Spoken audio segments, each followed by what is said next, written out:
بسم اللہ الرحمن الرحیم۔ نماز پر جنت اور مغفرت کا وعدہ۔ حضرت عقبہ بن عامر رضی اللہ تعالیٰ عنہ سے روایت ہے کہ رسول اللہ صلی اللہ علیہ وآلہ وسلم نے فرمایا، جو مسلمان اچھی طرح وضو کرے پھر اللہ کی حضور میں کھڑے ہو کر پورے دل اور توجہ کے ساتھ 2 رکعت نماز پڑھے تو جنت اس کے لیے ضرور واجب ہو جائے گی۔ عن عقبہ بن عامر قال قال رسول اللہ صلی اللہ علیہ وسلم ما من مسلم يتوضأ فيحسن وضوءه ثم يقوم فيصلي ركعتين مقبلا عليهما بقلبه ووجهه إلا وجبت له الجنة۔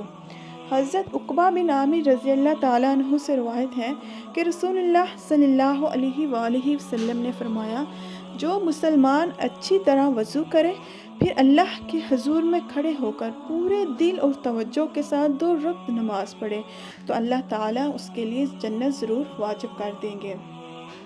نماز کی یہ تاثیر اور برکت وہ سابقہ گناہوں کا کفارہ بن جاتی ہے اور پہلے گناہوں کی تمام گندگی کو دھو ڈالتی ہے، اور اس شرط کے ساتھ مشروط ہے کہ وہ آدمی کبیرہ گناہوں سے آلود نہ ہو، کیونکہ کبیرہ گناہوں کی نحوست اتنی غلیظ ہوتی ہے کہ اس کے ناپاک اثرات بہت گہرے ہوتے ہیں اور جن کا ازالہ صرف توبہ سے ہو سکتے ہیں۔ اور ہاں، اللہ تعالیٰ چاہے تو یوں ہی معاف فرما دے، اس کا کوئی ہاتھ پکڑنے والا نہیں ہے۔ اللہ تعالیٰ چاہے تو اس کے صغیرہ اور کبیرہ دونوں گناہوں کو معاف فرما دے۔ اللہ تعالیٰ کے ہاتھ میں سب کچھ ہے، وہ غفور الرحیم اور بخشنے والا ہے۔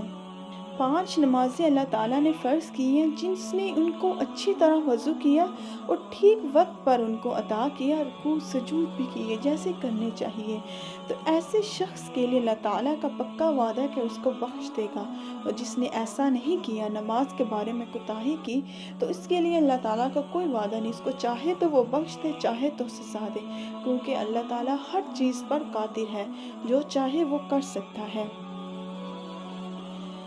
نماز خود گناہوں کے میل کچیل کو صاف کرنے والی اور بندہ کو اللہ تعالیٰ کی خاص رحمت و عنایت کی مستحق بنانے والی وہ عبادت ہے جو فرشتوں کے لیے بھی باعث رشک ہے۔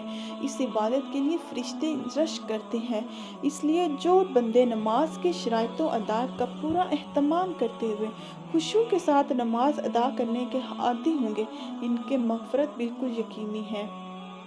صدق اللہ العظیم۔ صدقت یا رب العالمین۔ ویڈیو اچھی لگی ہو تو لائک شیئر اور سبسکرائب کیجیے۔ فی امان اللہ۔